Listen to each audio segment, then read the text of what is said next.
Nari stepped off the transport ship and looked up at the massive space station floating above her. Kepler Station was bigger than anything she had ever seen. The metal walls stretched in all directions. Bright lights blinked everywhere. Ships came and went through huge openings in the station walls. She carried one small bag with all her things. Her hands shook a little as she walked toward the registration desk. Around her, dozens of other new students moved in the same direction. Most of them were not human. A creature with 4 arms and blue skin walked past her. It was twice as tall as Nari and moved with smooth confidence. Behind it came something that looked like a walking tree with glowing eyes. Nari had seen pictures of different alien species before, but seeing them in person was different. They all seemed so strong and sure of themselves. "Next," called a voice from the registration desk. Nari walked forward. The creature behind the desk had gray skin and no hair. It wore the uniform of a coalition officer. Its eyes were completely black. "Name," it said without looking up. "Park Nari. From Earth." The creature made marks on a screen. "Room assignment 47C, your roommate is Kim Hana, also from Earth. Classes begin tomorrow at 0600 hours. Do not be late." Nari took the small card it handed her. The card showed her room number and had a map of the station. She found her way through long metal hallways filled with students. Some walked in groups and talked loudly. Others moved alone like her. Room 47C was small. 2 beds, 2 desks, 2 lockers, 1 window that looked out at the stars. A girl with short black hair sat on one of the beds reading something on a tablet. "You must be Nari," the girl said. "I am Hana. I got here this morning." Nari put her bag on the empty bed. "Where are you from?" "Seoul, you?" "Busan." Nari sat down. "Have you seen the other students yet?" Hana nodded. "They are incredible. There is a Vorthak in the room next to us. It is almost 3 meters tall and can lift a hovercar with one hand. Down the hall there are some Quillari students. They can calculate math problems in their heads faster than computers. What about humans? Are there many of us here?" "Maybe 20 out of 300 students." Hana looked worried. "I heard some of the alien students talking. They think humans are too weak to be real soldiers. They call us soft flesh." Nari looked out the window at the stars. On Earth she had been a good student. Not the best, but good enough. Here she felt very small. The next morning came too fast. At exactly 0600 hours, all students gathered in a huge room called the Assembly Hall. Commander Thexval stood at the front. He was Vorthak. His skin was dark red and covered in scars. His voice was deep and scary. "You are here to become soldiers of the Coalition," he said. "Most of you will fail. Some of you should not even be here." His eyes looked right at the human students when he said this. "Today you will take physical and mental tests. We will see what you can do. We will see what you cannot do. Those who are too weak will go home today." The first test was running. Students had to run around a track as fast as possible. Nari ran as hard as she could, but finished in the bottom half of the group. The Vorthak students were much faster. Even the tree-like creatures moved faster than she did. The second test was lifting weights. Nari could barely lift half of what the alien students lifted easily. She watched a Quillari student lift 3 times her own body weight without even breathing hard. The third test was shooting. Students used energy weapons to hit targets that moved around the room. The weapons were heavy and made for alien hands. Nari had trouble even holding her weapon properly. She hit only 6 targets out of 20. By lunchtime, Nari felt terrible. She sat in the food hall with Hana and 2 other human students named Lee Junho and Oh Minho. They all looked sad. "Maybe we should just go home," Hana said. "We do not belong here." "The alien students are right," said Junho. "Humans are too weak for this." Nari did not say anything. She ate her food and listened to the alien students at other tables. They talked about their homeworlds. They talked about battles their people had won. They talked about humans like they were pets. "The soft flesh beings will not last 1 week," said a Vorthak student. "They should go back to their little world and grow food." Other aliens laughed. That afternoon there was a combat simulation. Students worked in teams to complete different missions. Nari was put in a team with 3 alien students. They had to capture a building that was defended by robot enemies. The team leader was a Vorthak named Gex Mar. He was young but already bigger than most human adults. "You 3 attack from the front," he told the other aliens. "The human will stay here and watch for enemies coming from behind." It was clear he thought Nari was useless in a real fight. The simulation began. The three aliens ran toward the building, shooting at the robot defenders. They were brave and strong, but the robots had better positions and better weapons. Soon all three aliens were marked as eliminated by the training system. Nari was alone. The mission was supposed to be impossible for one person, especially one small human. She looked at the building and tried to think. The robots were in strong positions. She could not fight them directly like the aliens had tried to do. But she noticed something the others had not seen. The building was old. Some of the support beams looked weak. Above the robots was a heavy water tank used for cooling systems. Nari found a maintenance tunnel that led under the building. She crawled through dirty pipes for 10 minutes. The space was too small for any of the alien students, but perfect for a small human. She reached the basement of the building. The water tank was held up by 4 metal supports. If she could weaken just one support, the tank would fall. The weight would collapse part of the floor above. Using her energy weapon on its lowest setting, she carefully cut through one support beam. The metal got hot and started to bend. Water began to drip from above. Nari ran back through the tunnel. She got out just as the water tank crashed down through the floor. All the robot defenders were crushed or damaged. The simulation computer announced that the mission was complete. The other students could not believe it. The aliens who had failed looked angry. Commander Thex Vol watched the replay of what happened 3 times. "Interesting," he said finally. The human did not try to fight the enemies. She made the building fight them instead. That night, Nari lay in her bed thinking about the day. She had won the simulation, but only by accident. She was still the weakest student in physical tests. She was still slow and small compared to everyone else. But something felt different now. For the first time since arriving at the station, she did not feel completely hopeless. Maybe being small and weak could be useful sometimes. Maybe humans had something the aliens did not have. She fell asleep planning how she could do better tomorrow. Outside her window, the stars looked a little brighter than before. 6 months passed quickly at Kepler Station. Nari learned to use weapons better. She ran faster and lifted more weight than before. But she was still smaller and weaker than most other students. The alien students still called humans soft flesh when they thought no one was listening. The day before graduation, everything changed. Emergency alarms rang through the station. Red lights flashed in every hallway. All students were ordered to gather in the assembly hall immediately. Commander Thex Vol stood at the front, but he looked different. His usual calm face showed worry. Behind him were screens showing star maps with red dots spreading across many systems. "The hegemony has begun a galaxy-wide attack," he announced. 17 coalition worlds are under assault. All graduates will be sent to combat zones immediately. There is no more time for training. Nari felt her stomach drop.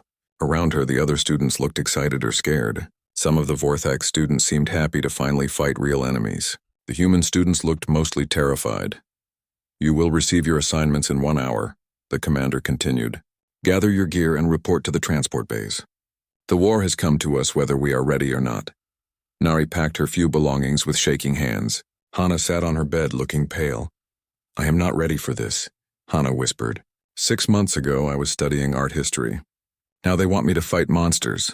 "We will stay together," Nari said. "We will watch out for each other." But when the assignments came, Nari and Hana were separated. Nari was sent to the 47th Mixed Infantry Battalion. Hana went to a different unit on a different ship heading to a different world. The transport ship to Rigel 7 took 3 days. Nari shared a room with 12 other soldiers from different species. Most ignored her. A few made jokes about having a human in their squad. She spent the time reading everything she could find about their destination. Rigel 7th was a mining world. It had big machines that dug valuable metals from underground. The planet was mostly desert with a few small cities built around the mines. The hegemony wanted to capture the mines to use the metals for making weapons. Captain Vel Thor was Quilari. His skin was silver and his eyes were bright blue. He was smart and careful, but he thought humans were only useful for dangerous jobs that no one else wanted to do. "You will scout ahead of the main force," he told Nari when she reported for duty. "Humans are small and hard to see. If you die, the loss will not be significant." Nari wanted to argue, but she kept quiet. She had learned that arguing with officers never worked. The 47th Battalion landed on Rigel 7 during a dust storm. The sky was orange and it was hard to see more than 50 meters. The mining facility they were supposed to defend looked like a small city, made of metal buildings connected by covered walkways. Sergeant O. Minho was the leader of Nari's squad. He was from Earth like her. He had been in the coalition military for 5 years and knew how to survive. His face was covered in small scars from previous battles. "Stay close to me," he told Nari as they moved into the facility. "Your job is to watch and learn. Do not try to be a hero. Heroes die young." The squad included 6 soldiers. Besides Nari and Sergeant O, there was Private Jexmar, the young Vorthak from the academy. There were 2 Quillari soldiers who could calculate distances perfectly. There was 1 Helix soldier who could see in almost complete darkness. For 2 days, nothing happened. The squad patrolled empty corridors and checked security systems. Nuri studied the maps of the facility over and over. She memorized where every door led and what each room contained. On the 3rd day, the hegemony arrived. The attack began before dawn. Explosions shook the whole facility. Emergency lights flashed everywhere. Over the communication system came reports of Kruven shock troopers landing outside the main entrances. Nari had never seen a Kruven before, but she had read about them. They were 3 meters tall with thick scales instead of skin. Their arms ended in claws that could cut through metal armor. They were fast and strong and loved close combat. All squads to defensive positions, came the order from Captain Velthor. Hold them at the outer perimeter. Sergeant O led the squad toward their assigned position near the main entrance. But when they got there, the defensive line was already broken. Bodies of coalition soldiers lay everywhere. The Kruven had smashed through the defenses like they were made of paper. "Fall back to secondary positions," O ordered. As they moved through a narrow hallway, Nari heard a terrible sound, metal being torn apart, heavy footsteps, deep growling voices speaking in the Kruven language. 3 Kruven warriors came around the corner ahead of them. They were even more frightening than the pictures Nari had seen. Their eyes glowed red. Their claws dripped with something that might have been blood. Sergeant O raised his weapon and fired. His shots hit the lead Kruven but did not slow it down. The creature charged forward with amazing speed. "Scatter," O yelled. "Run." But there was nowhere to run. The hallway was too narrow and the Kruven were too fast. The lead creature reached Sergeant O in seconds. Its claws swept across his chest. O screamed once and fell. The other squad members tried to fight, but they were not trained for this kind of enemy. The Quillari soldiers shot precisely, but their weapons could not pierce Kruven scales. The Helix soldier tried to use his night vision to target weak points, but there was too much light from the emergency systems. In less than 1 minute, 4 members of the squad were dead. Only Nari and Gexmar were still alive. They had been at the back of the group and managed to duck into a side room when the attack began. Gexmar was wounded. Green blood ran down his arm from deep claw marks. He was trying to stop the bleeding with torn pieces of his uniform. "We have to get out of here," he whispered. "We have to find the main force and report what happened." But Nari was not listening. She was thinking about the facility maps she had memorized. She was thinking about the mining equipment and how it worked. She was thinking about the Kruven and how they fought. "No," she said quietly. "We are not running. Are you insane?" Gexmar stared at her. "There are dozens of them. We are just 2 soldiers. One of us is wounded." Nari looked out the door of their hiding place. The 3 Kruven who had killed their squad were moving deeper into the facility. They were following the main corridor toward the central mining area, where Captain Velthor was trying to organize the remaining defenders. "They do not know we are here," Nari said. "They think they killed everyone."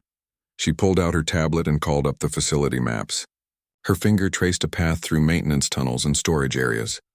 "The mining equipment in Sector 7 includes plasma cutters and explosive charges," she said. "If we can get there, we can set traps." "Traps will not stop Kruven warriors, not traps to kill them," Nari explained. "Traps to make them go where we want them to go." For the next hour, Nari and Gexmar moved carefully through parts of the facility that the Kruven had not reached yet. Nari used her knowledge of the mining equipment to prepare surprises for the enemy warriors. She programmed the automatic doors to lock at specific times. She set the plasma cutters to activate when motion sensors detected movement. She used explosive charges meant for mining to weaken the supports holding up heavy machinery. When everything was ready, she and Gexmar took positions in the central mining chamber. This was where Captain Velthor was making his last stand with 20 remaining soldiers. The Kruven were preparing to attack this position from 3 different directions. Nari activated her traps. The first group of Kruven found themselves locked in a corridor as plasma cutters activated around them. The second group triggered explosives that brought down a massive ore crusher on top of them. The third group was forced to take a longer route that led them into a chamber where Nari had rigged the mining lasers to fire automatically. In 30 minutes, the attack was over. The remaining coalition forces had eliminated the confused and scattered Kruvan warriors. Not a single defender was lost in the final battle. Captain Vel Thor found Nari sitting next to the wounded Gexmar. She was checking her tablet to make sure all the mining equipment was safely shut down. "How?" was all he said. "I studied the maps," Nari replied. "I learned how the machines worked. Then I used them like weapons." The captain looked at her for a long time. Then he looked at the destroyed Kruvan scattered throughout the facility. "In my report, I will say that you showed exceptional tactical thinking," he said. "But I still do not understand how a small human could accomplish this." Nari stood up to help Gexmar walk to the medical area. "Maybe being small is not always a disadvantage," she said. That night, as she tried to sleep, Nari thought about Sergeant O and the other soldiers who had died. She had won her first real battle, but the victory felt heavy. She wondered if this was what being a soldier really meant, winning and losing people at the same time. Outside her window, the desert stars looked the same as always. But something inside Nari had changed forever. News of what happened at Rigel 7 spread through the coalition military faster than Nari expected. Within 2 weeks, she received new orders. She was being transferred to the 15th Rapid Response Unit. This was an elite group that handled the most dangerous missions across the galaxy. Her new commanding officer was Major Kexdai of the Helix species. The Helix looked like tall, thin humans, but with pale blue skin and large, dark eyes. They were known for being very smart and careful planners. Major Kexdai had studied every battle report from Rigel 7 3 times. "I want to understand if what you did was skill or luck," he told Nari during her first meeting. "Lucky soldiers get people killed. Skilled soldiers save lives." Nari was assigned to a new squad with other soldiers who had shown unusual abilities. Corporal An Kyung was a human who could move very quietly. Private Yusora was also human and excellent at using electronic equipment. The rest of the squad included aliens who had survived difficult battles through smart thinking, rather than brute strength. Their first mission together was on Aquanus, a world covered mostly by water. The hegemony had captured an orbital platform that controlled all space traffic around the planet. The platform was built to be impossible to attack. It had multiple layers of defense and weapons pointing in every direction. 2 previous assault teams had tried to retake the platform. Both had failed with heavy losses. The elite Vorthak commandos who led the second attack reported that the platform was simply too well defended to capture by normal methods. Major Kexdai gave up Nari's squad the same mission with no additional resources. "Show me this was not luck at Rigel," he said. Nari spent 3 days studying everything about the platform. She read construction reports from when it was built 20 years ago. She studied weather patterns around Aquanus. She learned about the planet's hurricane seasons and tidal effects. The platform hung in space above the planet's equator. It was shaped like a wheel with living areas in the center and docking bays around the outside. Weapon systems covered every approach route. The hegemony had added extra defenses after capturing it, but Nari noticed something in the old construction reports.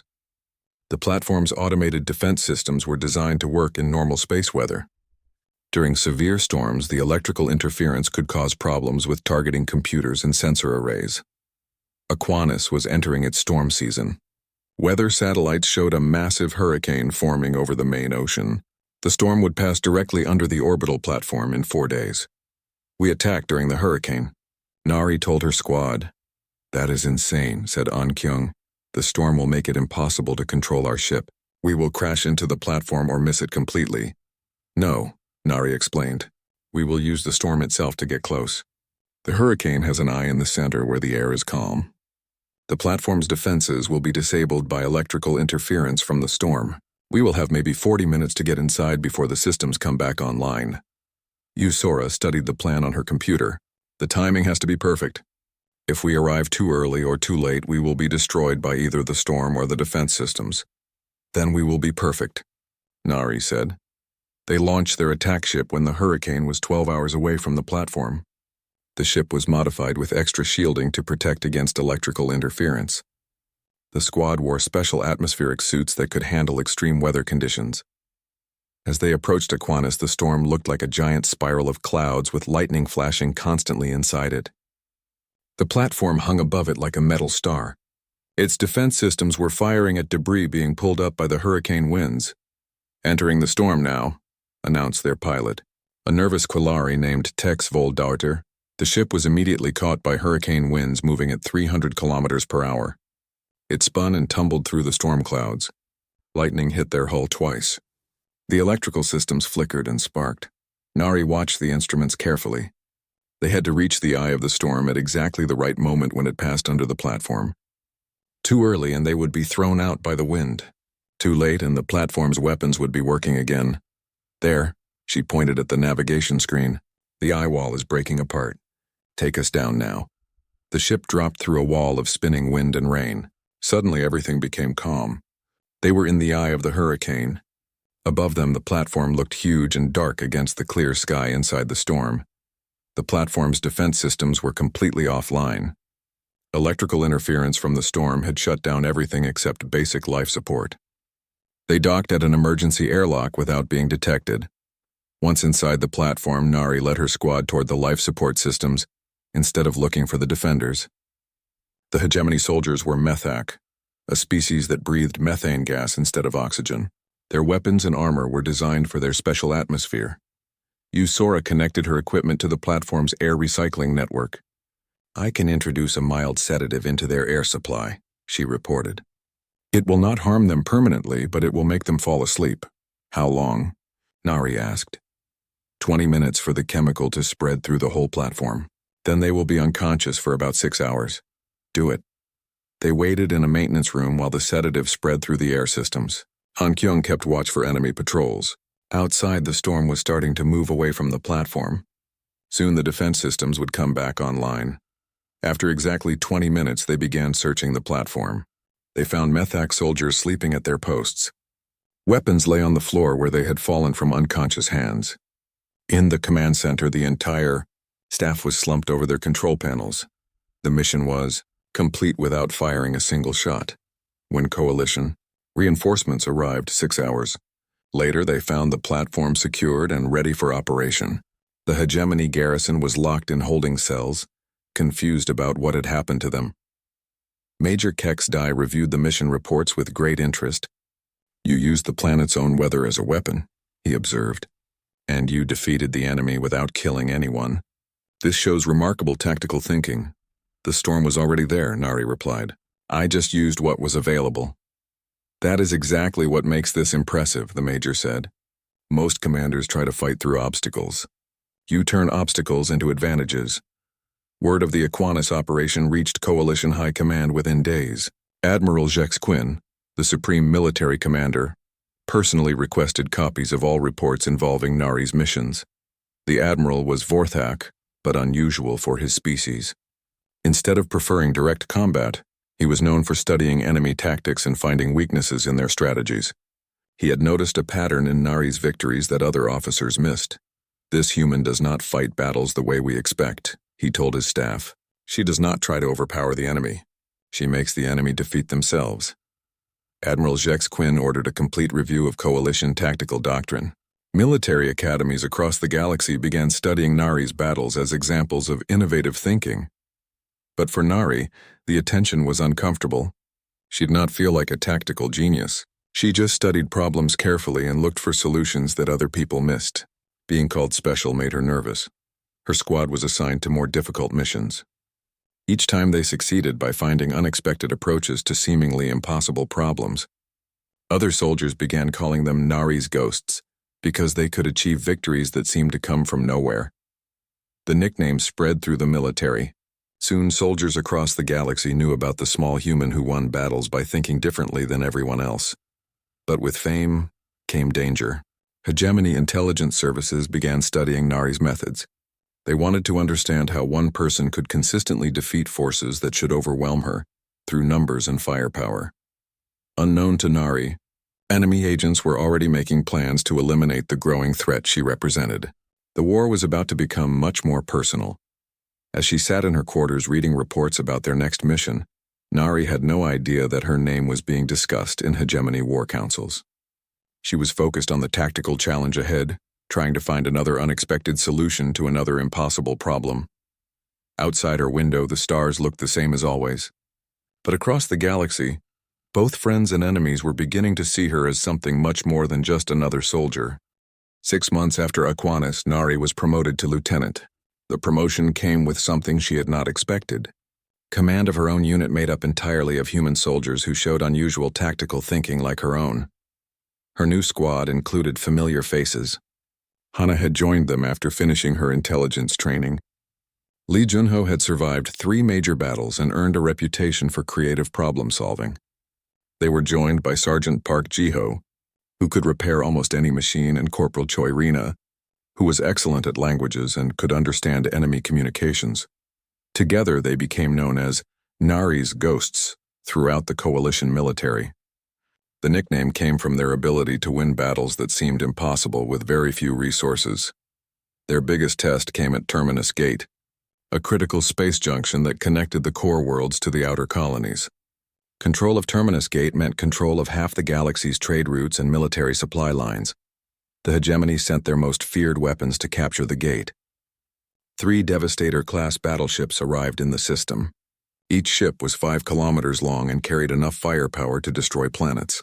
Their main weapons could crack the surface of a world from orbit. Coalition doctrine called for meeting these ships with massive fleets, trade ship for ship until one side had nothing left. Admiral Jacques Quinn had assembled 200 coalition vessels to defend Terminus Gate. It would be the largest space battle in galactic history, but Lieutenant Nari requested a private meeting with the Admiral before the battle began. "I have studied the Devastator ships for weeks," she told him. "Their main weapons require very specific fuel mixtures. The elements needed are rare and must be supplied by convoy ships that follow behind the main fleet." Admiral Jacques Quinn looked at the intelligence reports she had prepared. "You want to attack supply convoys instead of the battleships themselves. If we can stop their fuel supplies, the main weapons will fail when they try to use them. The ships will be powerful but not unstoppable." The Admiral considered her plan. It meant ignoring traditional fleet tactics and focusing on targets that seemed less important. But he had learned to trust Nari's unusual thinking. "You will have 12 ships and whatever volunteers you can find," he decided. "The main fleet will engage their Devastators directly to keep their attention focused away from you." Nari's Ghost spent 2 weeks hunting hegemony supply convoys in the empty space around Terminus Gate. They used captured enemy stealth ships to avoid detection. Each convoy they found was carrying different materials needed for the Devastator weapons. Instead of simply destroying the convoys, Nari ordered her teams to replace some supplies with materials that looked identical, but had different chemical properties. The enemy would not know anything was wrong until they tried to fire their main weapons. The hegemony responded by sending larger escort fleets to protect their supply ships. This pulled more and more warships away from the main battle line. Admiral Jacques Quinn found himself facing fewer enemies than expected. "The humans' plan is working," he reported to Coalition Command. "The enemy is weakening their primary force to protect their logistics." When the Devastator ships finally moved to attack Terminus Gate, they found the Coalition fleet ready and waiting. The space battle was fierce. Hundreds of ships engaged in combat across millions of kilometers.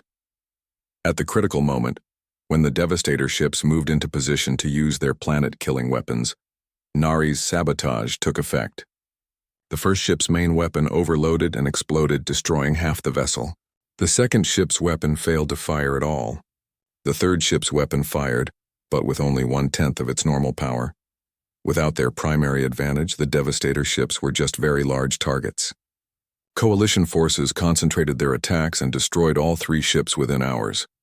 The victory saved Terminus Gate and millions of lives throughout the core worlds. More importantly, it proved that even the hegemony's most powerful weapons could be defeated through careful planning and unconventional tactics. Admiral Jacques Quinn promoted Nari to captain and put her in charge of training other officers in tactical innovation. Military academies across the galaxy began studying her battles as required courses for all students. But success brought unexpected problems. Alien politicians began treating Nari as a propaganda symbol rather than a soldier. They wanted her to appear at ceremonies and give speeches about human courage.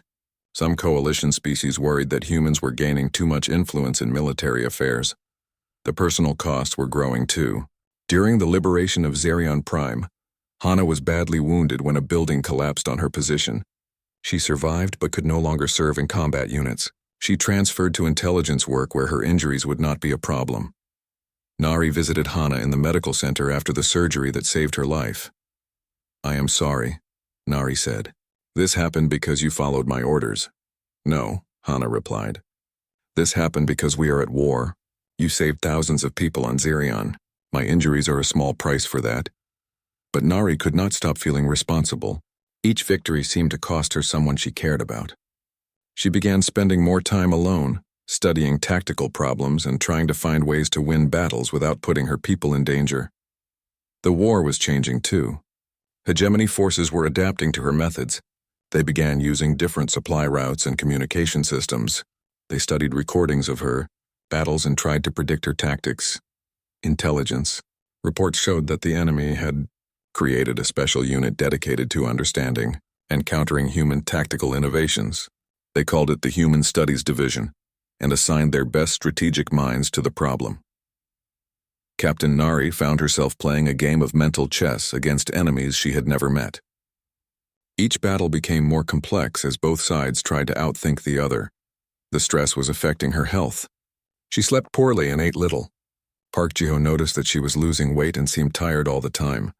"You cannot win the war by yourself," he told her during a quiet moment between missions. "You need to take care of yourself too." "If I make mistakes, people die," Nari replied. "Good people who trust me to find the right answers." "People die in wars," Ji-ho said gently. "That is not your fault. Your job is to make sure their deaths have meaning." As Captain Nari prepared for their next mission, she thought about Ji-ho's words. The war was bigger than any one person. Her role was to find ways to end it quickly with as few casualties as possible.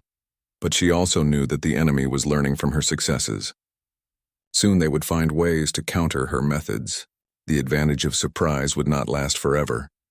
Looking out at the stars from her command ship, Nari wondered how much longer she could stay ahead of enemies who were getting smarter about fighting her kind of war.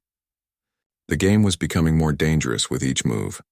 And somewhere in hegemony space, intelligence officers were making final preparations for Operation Silence, a plan designed to eliminate the small human who had become their biggest strategic problem. The legend was growing, but legends always attracted those who wanted to destroy them. 2 years after Terminus Gate, Captain Nari had become the most famous human in the galaxy.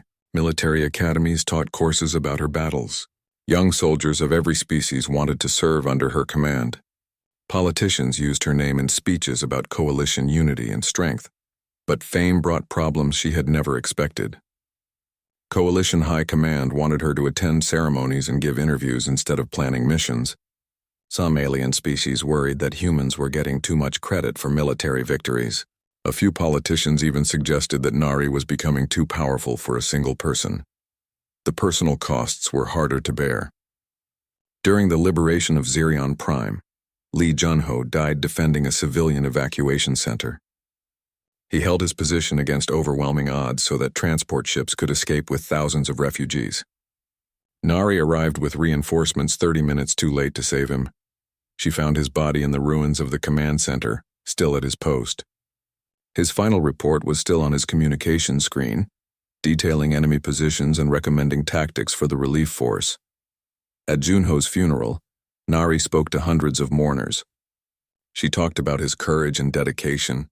She said he died a hero's death saving innocent lives, but inside she felt empty and tired. After the ceremony, Park Ji-ho found her sitting alone in the ship's observation deck. "You cannot blame yourself for every loss," he said. "I brought him to Zerion," Nari replied. "My plan put him in that position. If I had been faster or smarter, he would still be alive." Junho volunteered for every dangerous mission. He knew the risks. He chose to be there because he believed in what we are doing. Nari looked out at the stars. "Sometimes I think the war is changing me into something I do not want to become. Every battle requires harder choices. Every victory costs more than the last one." Ji-ho sat beside her. "That is what command means. Making decisions that other people cannot make. Carrying weight that would crush normal soldiers." The conversation was interrupted by an emergency communication from Coalition Intelligence. Director Yex Tai, a serious Quilari official, appeared on the ship's main screen looking worried. Captain Nari, we have discovered something that requires your immediate attention. Hegemony Intelligence has launched Operation Silence. It is designed specifically to eliminate you and your key officers. Nari felt cold despite the warm air in the observation deck. What kind of operation? They have corrupted our communication networks. False orders are being sent to scatter your forces across multiple systems. Each group will be isolated and vulnerable to assassination teams. The director's image flickered as he transmitted data files. We estimate you have less than 12 hours before the trap is complete. Your units are already receiving orders to deploy to different missions. Nari studied the intelligence reports quickly. The plan was clever and thorough. Her ghosts were being sent to 7 different star systems on missions that seemed urgent and legitimate. Once separated, they would face professional killers trained specifically to counter human tactics. Can you recall the orders? She asked. Negative. The false communications appear to come from Admiral Jex Quinn himself. Your people will follow them unless you can reach them directly. Nari's mind raced through possibilities. Her forces were scattered across 3 sectors already. Some were in hyperspace transit and could not be contacted. Others were in combat zones where breaking communication silence would reveal their positions to enemies. I need a complete list of where each team is being sent, she decided. And I need every civilian ship you can commandeer within 6 hours. Director Yex Tai looked confused. Civilian ships? Captain, you need military vessels with proper weapons and defenses. Military ships will take too long to reach my people. Civilian vessels are faster, and the enemy will not expect them. We have to move before the assassination teams get into position. What followed was the most complex operation of Nari's career. Using commandeered cargo ships, passenger transports, and even luxury yachts, she organized simultaneous rescue missions across 7 star systems. Each mission was different. On Kepler Station, Corporal Choi Rena was trapped in what appeared to be a routine intelligence briefing. Nari's team had to infiltrate the station disguised as maintenance workers and extract her during a shift change. At Vega Colony, Sergeant Park Jiho's squad was walking into an ambush disguised as a training exercise. Nari arrived in a stolen Hegemony courier ship and warned them just minutes before the attack began. The most dangerous rescue was on Altair 7th, where Lieutenant Kim Sion had been sent to investigate reports of enemy activity. The entire moon was a trap with hidden weapon platforms and professional killers waiting in every building.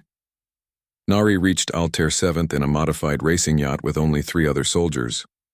The moon's surface looked empty and peaceful, but her scanners showed dozens of heat signatures hidden in caves and structures. How do we get him out without starting a battle we cannot win?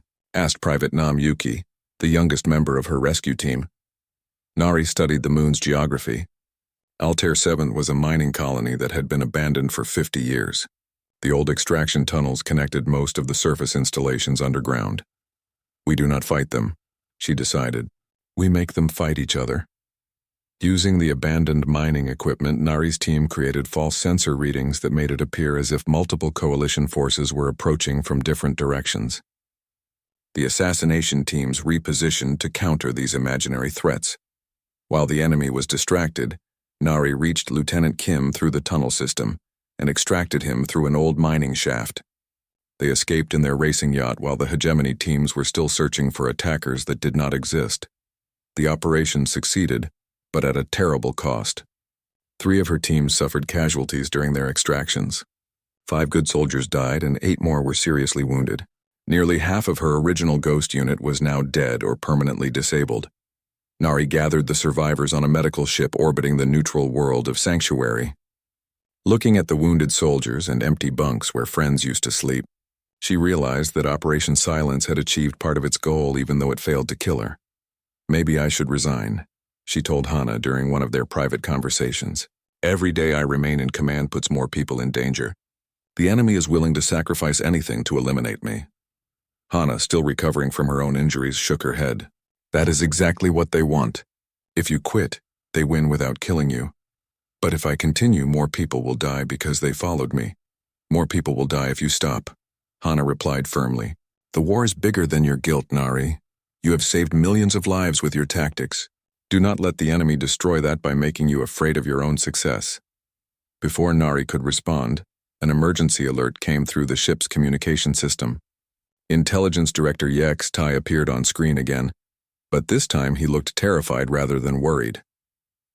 Captain Nari, we have just intercepted Hegemony Communications about their final plan. They are preparing something called the Ultimate Gambit. It involves a massive fleet aimed directly at Earth itself. Nari felt her blood turn cold. Earth was humanity's homeworld.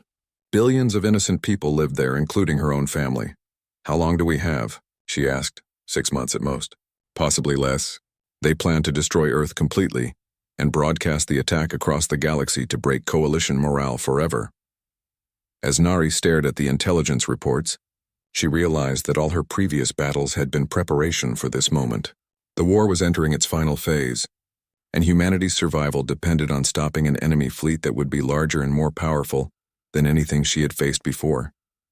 The price of legend was about to become higher than she had ever imagined, but there was no choice except to pay it. Outside the medical ship, the stars looked the same as always, but Earth was somewhere among them and time was running out to save it. Intelligence reports confirmed the worst fears. The Hegemony was assembling the largest invasion fleet in galactic history. Over 3,000 warships were gathering at the edge of known space, all aimed at one target, Earth. The plan was simple and brutal. Destroy humanity's homeworld completely, while broadcasting the attack across every communication network in the galaxy. Show all coalition species what happened to those who resisted hegemony rule. Captain Nari, now promoted to general at age 27, sat in the war room on Luna Station studying the enemy fleet composition. The numbers were overwhelming.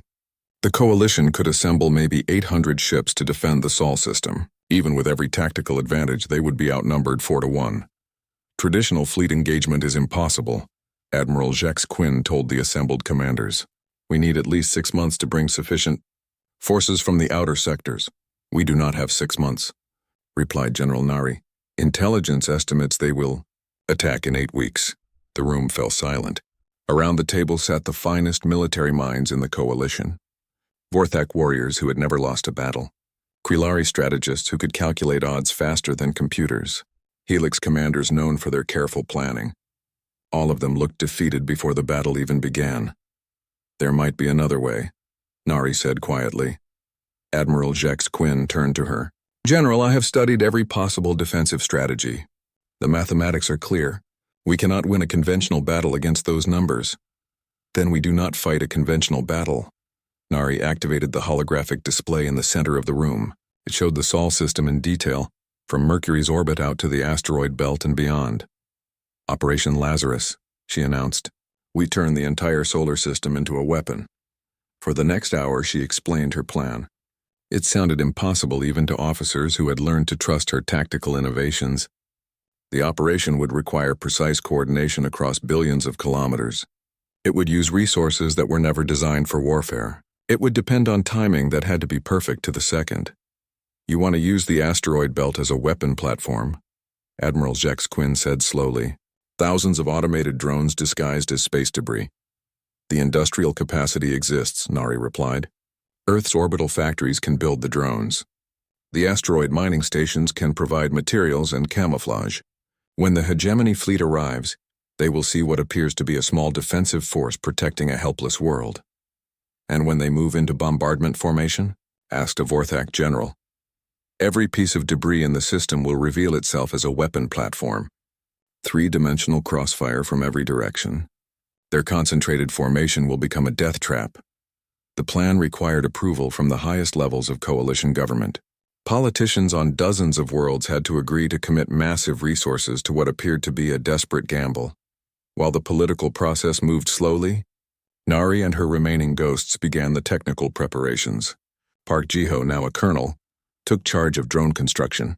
Choi Rina, promoted to major, handled communication systems that would coordinate the attack across interplanetary distances. The work proceeded in absolute secrecy. Thousands of engineers and technicians labored on projects they did not fully understand. Asteroid miners found themselves building strange devices instead of extracting metals. Orbital factories stopped normal production to manufacture components for unknown weapons. 6 weeks before the projected invasion date, Operation Lazarus was ready. Over 10,000 automated weapon platforms were hidden throughout the Sol system. Each platform looked like ordinary space debris but contained a powerful kinetic impactor and sophisticated targeting systems. The platforms were controlled by a central computer network that Nari had designed personally. She was the only person who knew all the activation codes and targeting parameters. If the operation failed, she wanted the responsibility to rest on her shoulders alone. 2 weeks before the invasion, advanced hegemony scouts entered the Sol system. They reported exactly what Nari wanted them to see: a desperate coalition defense force with insufficient ships to protect Earth. The main invasion fleet adjusted its approach to take advantage of the apparent weakness. On the day of the attack, Nari stood in the command center on Luna Station, watching the largest space fleet in history enter her solar system. 3,000 enemy warships moved in perfect formation toward Earth. Their commanders were confident of easy victory. "They are taking the bait," reported Major Choi Rina from her position at the communications console. "Enemy fleet is forming standard bombardment formation. All coalition ships prepare to engage," ordered Admiral Jex Quinn. "Make it look convincing." The small coalition fleet moved to intercept the invaders. They fought bravely but were quickly overwhelmed. One by one, the defending ships were destroyed or forced to retreat. Within 3 hours, the hegemony fleet had clear access to Earth. The enemy commanders moved their ships into the concentrated formation they preferred for planetary bombardment. 3,000 warships arranged in a perfect sphere around Earth, their main weapons aimed at the blue and green world below. "They are in position," announced Choi Rina. "All platforms show ready." Status.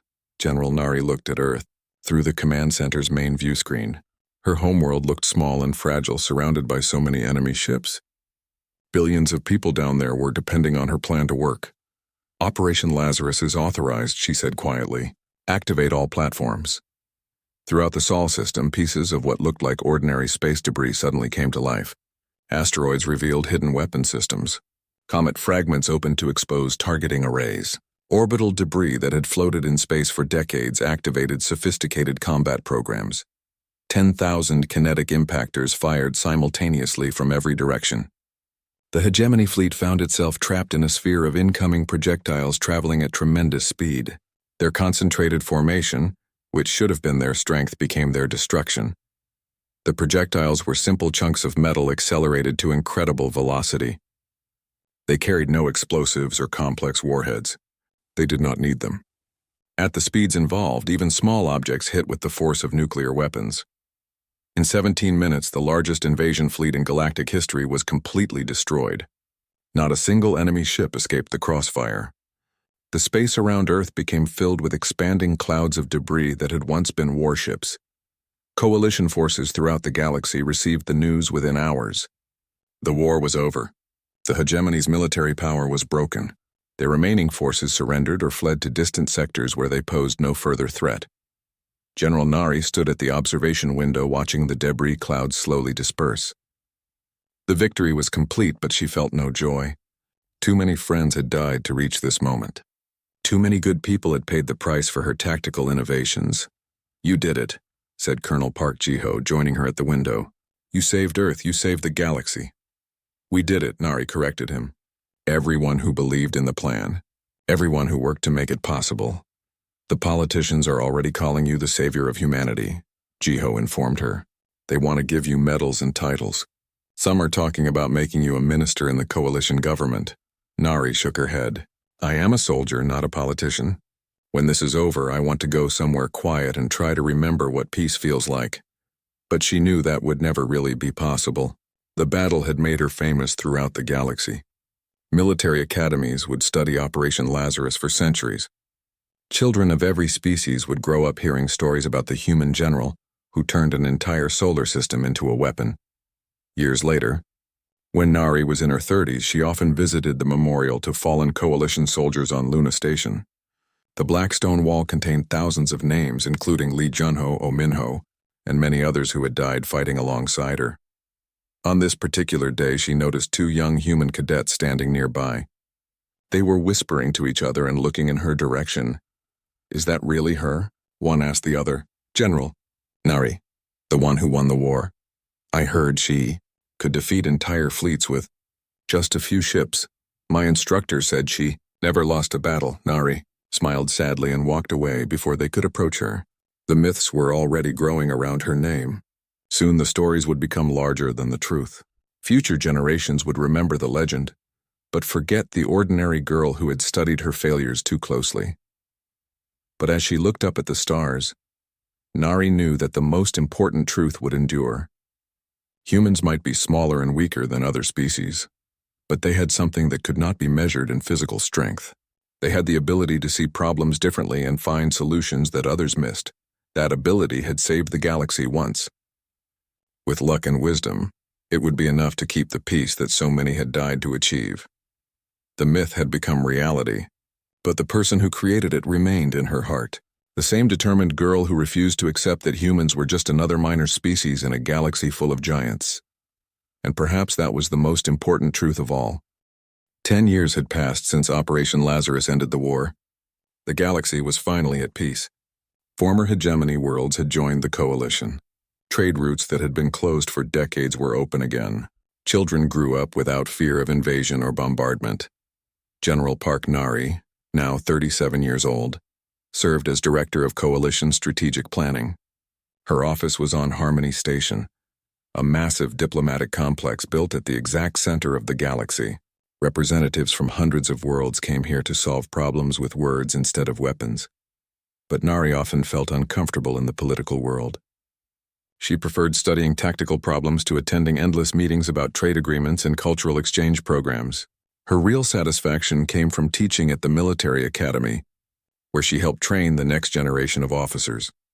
On this particular morning, she was reviewing applications from new cadets when her assistant announced a visitor.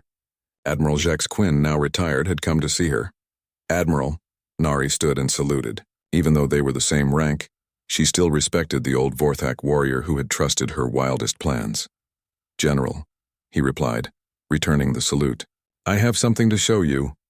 He activated a holographic display that showed star maps of coalition space.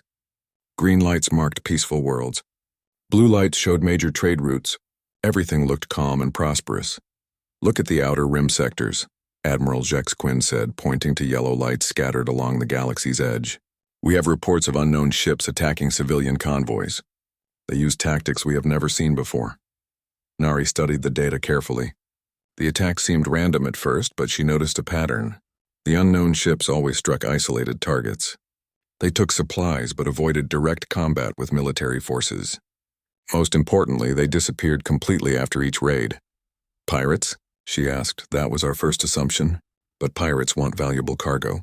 These ships take basic supplies. Food, water, fuel, medical equipment. Things you need to support a large population. Refugees? Admiral Jex Quinn nodded grimly. That is what we think. Survivors from the hegemony collapse. They have been hiding in the void between galaxies for 10 years. Now they are running out of resources. Nari felt a chill of worry. The war was supposed to be over. The galaxy was supposed to be safe. But conflicts never really ended. They just changed form. How many ships? She asked, unknown. Intelligence estimates anywhere from 50 to 500 vessels. They could be carrying millions of civilians or just a few thousand soldiers. We simply do not have enough information. What does Coalition Command want to do? Send a battle fleet to hunt them down and destroy them, the Admiral replied. Quick and decisive action before they become a real threat. And what do you think? Admiral Jex Quinn was quiet for a moment. I think we should send someone who understands that not every problem requires a military solution. Someone who can think beyond standard tactics. Nari understood. He was asking her to leave her comfortable position and return to the dangerous work of solving impossible problems. Part of her wanted to refuse. She had earned the right to a peaceful life. But she also knew that no one else would approach this situation the way she would. Military commanders would see enemies to be destroyed. Diplomats would see negotiations to be conducted. She might see something different. I will need a small ship and a volunteer crew, she decided. No battle fleet. No formal diplomatic mission. Just enough people to investigate and report back. I was hoping you would say that. 3 weeks later, Nari found herself aboard the exploration vessel Discovery heading toward the outer rim. Her crew included some familiar faces. Colonel Park Jiho had volunteered to handle ship operations. Major Choi Rina managed communications and intelligence. Dr. Kim Seon, a former military medic who had become a specialist in alien psychology, served as their cultural advisor. They also had new team members. Lieutenant Nam Yuki was a young human officer who specialized in first contact protocols. Ensign Li Huan was a gifted pilot who could fly anything with engines. The crew was small but experienced. Their mission was simple in theory: find the unknown ships and determine whether they posed a real threat to Coalition space. In practice, Nari knew it would be much more complicated. The outer rim was vast and mostly empty. Stars were scattered thin in this region. Planets were rare and usually uninhabitable. It was the perfect place to hide if you did not want to be found. For 2 months, they searched without finding anything. They investigated reports of raids and followed energy signatures that led nowhere. The unknown ships seemed to appear and disappear like ghosts. Then Dr. Kim Seon noticed something in the pattern of attacks. "They are not random," she announced during a staff meeting. "The raids follow a specific sequence based on resource needs." She showed them her analysis on the main screen. Food supplies every 3 weeks, medical equipment every month, fuel every 6 weeks. They are not pirates. They are trying to keep a large civilian population alive. "How large?" asked Nari. "Based on consumption patterns, at least 2 million people. Possibly more. The number was staggering. 2 million refugees hiding in empty space for 10 years. No wonder they were running out of supplies. We need to make contact," Nari decided. "Not to capture them. To talk." "How do we find someone who doesn't want to be found?" asked Lieutenant Nam Yuki. Nari studied the star charts of the region. Most of the area was empty space with occasional dead planets and asteroid fields. But there was one place that might provide shelter for a large fleet. "The Graveyard Nebula," she said, pointing to a dark cloud on the display. "It's dense enough to hide ships from long-range sensors. There are abandoned mining stations inside that could be converted to living space." "The nebula is over 50 light-years across," Jiho pointed out. "We could search for years without finding anything. Then we make them come to us." Nari's plan was typically unconventional. Instead of hunting the refugee fleet, they would create a situation that forced the refugees to reveal themselves. The Discovery positioned itself near a major shipping route that the unknown ships had raided before. But instead of setting a trap, Nari had the ship broadcast a continuous message on all frequencies. "This is General Park Nari of the Coalition Defense Force. I know you are listening. I know you are trying to protect your people. I want to help, not fight. We can arrange for supplies to be delivered to a neutral location. No military ships, no traps. Just the aid you need to keep your families alive." For 3 days, nothing happened. Then a single ship appeared at the edge of sensor range. It was clearly of hegemony design, but modified with additional armor and civilian equipment. "Incoming message," reported Major Choi Rina. The main screen activated to show a face that made Nari's heart skip. The speaker was Kruven, one of the reptilian warrior species that had been the backbone of hegemony military forces. But this one looked old and tired. Its scales were dull and its eyes showed exhaustion rather than aggression. "I am Commander Grek Vol," it said in heavily accented Coalition standard. "I know who you are, General Nari. You are the one who destroyed our fleet at Earth." "I am," Nari replied honestly. "And you are the one keeping 2 million people alive in the void. That deserves respect regardless of what happened in the war." The Kruven commander studied her for a long moment. "Why should we trust the one who ended our civilization?" "Because your civilization ended when it chose conquest over cooperation. What you have now is something different, a chance to build something better." The conversation that followed lasted 6 hours. Commander Grek Vol told the story of the hegemony survivors. After the defeat at Earth, their government collapsed.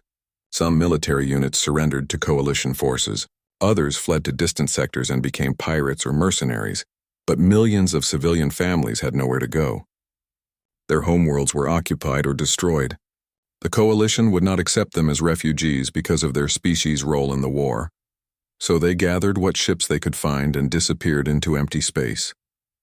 For 10 years they had survived by salvaging resources and avoiding contact with anyone. They raised children who had never seen a real planet. They kept their cultures alive and converted cargo holds and abandoned mining stations. "We are not the hegemony anymore," Commander Grek Vol explained. "We are just people trying to survive in a galaxy that has no place for us." "There might be a place," Nari replied, "if you are willing to work for it." Over the following weeks, Nari negotiated the most complex agreement of her career. The refugee fleet would relocate to an uninhabited system in coalition space. In exchange, they would help with terraforming projects and asteroid mining operations that legitimate colonies found too dangerous or difficult. It was not citizenship or full membership in the coalition, but it was a chance for the refugees to live openly and build permanent homes for their children. The agreement faced resistance from coalition politicians who remembered the war. Some argued that former enemies could not be trusted. Others worried about the precedent of accepting large refugee populations. But Nari's reputation carried weight in political circles. Military leaders who had fought alongside her supported the plan. Civilian populations that had been saved by her tactics trusted her judgment. 6 months after first contact,